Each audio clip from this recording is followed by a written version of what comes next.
Merhaba, ben bir aslan. Ormanın kralı olarak bilinir. Gücüm ve cesaretimle tanınırım.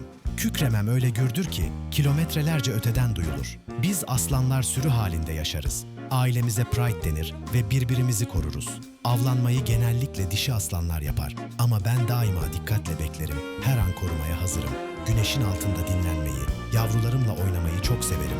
Gücüm sadece kaslarımdan değil, kalbimden gelir. Sence kükremem etkileyici değil mi? Tanıdığıma çok sevindim.